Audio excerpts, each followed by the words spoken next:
Start करो। Class 12th bio, lesson number 2, male and female gametophyte structure and development. Topic structure and development of male gametophyte. इसमें पहला भाग पुंकेसर होता है। यह पुंकेसर लघु बीजाणु पर्ण भी कहलाता है तथा इसके अंदर परागकणों का निर्माण होता है, अर्थात सूक्ष्म बीजाणुओं का निर्माण होता है।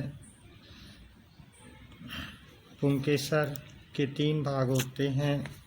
पहला भाग पूतंतु,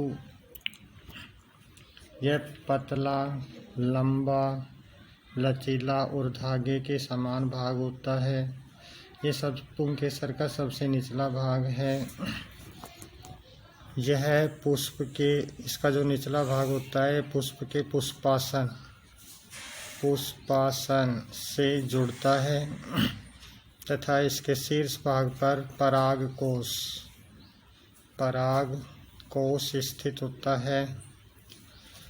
ये जो परागकोश होता है इसमें 2 परागपालियाँ पाई जाती हैं और दोनों परागपालियों के बीच में एक उत्तक होता है जिसे योजी बोलते हैं। ये दोनों परागपालियों को आपस में जोड़ता है और पुंकेसर को पूतंतु से जोड़ने का कार्य करता है, अर्थात परागकोश को पूतंतु से जोड़ने का कार्य करता है। पुंकेसर की संरचना में एक परागकोश में सामान्यतः 2 पालियाँ पाई जाती हैं। अधिकतर पुष्पों के अंदर 2 परागपालियाँ पाई जाती हैं तथा प्रत्येक परागपाली में 2 लघु बीजाणु धानियाँ पाई जाती हैं। इस तरह से प्रत्येक पाली में 1, 2, दूसरी परागपाली में 1 और 2 अर्थात 4 परागपालियाँ अर्थात बीजाणु धानियाँ पाई जाती हैं। लेकिन मालवेसी कुल केवल एक ही परागपाली पाई जाती है। इसलिए मालवेसी कुल जैसे भिंडी, गुड़हल के अंदर केवल 2 ही लघु बीजाणु धानियाँ पाई जाती हैं। बीजाणु धानी का परिवर्धन। विकास की प्रारंभिक अवस्था में परागकोश बाह्य त्वचा द्वारा ढका रहता है। तो ये परागकोश की संरचना, इसके चारों तरफ यह बाह्य त्वचा का आवरण होता है। इसकी जो हाइपोडर्मिस की कोशिकाएं होती हैं,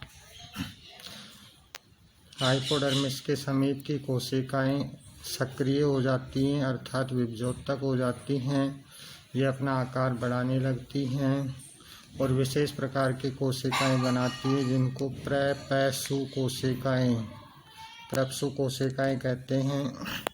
ये कोशिकाएं लघु बीजाणु धानी में 1 से अधिक बनती हैं। तो इस प्रकार 1 से अधिक कोशिकाएं बनती हैं और प्रत्येक कोशिका से एक लघु बीजाणु धानी का निर्माण होता है।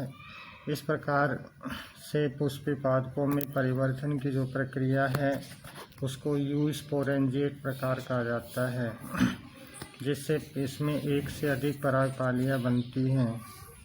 तो परागपाली अर्थात बीजाणु धानी का परिवर्तन किस प्रकार से होता है, इसको समझने के लिए हम देखते हैं कि सबसे पहले परागकोश में विभजोतक कोशिका बनी। यह सक्रिय होकर प्रप्सु कोशिकाएं बनाएंगी। प्रप्सु कोशिका में एक परिणत विभाजन होगा। इस विभाजन से 2 कोशिकाएं बनेंगी। बाहर की कोशिका प्रारंभिक भित्ति कोशिका बनेगी। अंदर की कोशिका प्राथमिक बीजाणु जनन कोशिका कहलाएगी। प्राथमिक भित्ति कोशिका विभाजित होती है और भित्ति का निर्माण करती है, जबकि बीजाणु जनन कोशिका बीजाणुओं का निर्माण करती है। बीजाणुओं के निर्माण के समय बीजाणु जनन कोशिका लघु बीजाणु मात्र कोशिका के समान व्यवहार करती है। तो ये बीजाणु जनन कोशिकाएं हैं। बीजाणु जनन कोशिकाएं। ये बीजाणु जनन कोशिकाएं बार बार विभाजित होती है, अपनी संख्या बढ़ाती हैं तथा लघु बीजाणु मात्र कोशिका के समान व्यवहार करती है। इनमें अर्धसूत्री विभाजन होता है तो पराग कणों का निर्माण होता है। ये एक संरचना लघु बीजाणुधानी की दिखाई गई है। इस लघु बीजाणुधानी में सबसे बाहर की तरफ बाह्य त्वचा पाई जाती है। इससे अंदर की तरफ एंथीसियम, इससे अंदर मध्य स्तर, फिर टैपेटम कोशिकाएं होती हैं और सबसे अंदर की तरफ बीजाणु जनन ऊतक, बीजाणु जनन ऊतक पाया जाता है। लघु बीजाणुधानी की संरचना को दो भागों में बांटा गया है, भित्ति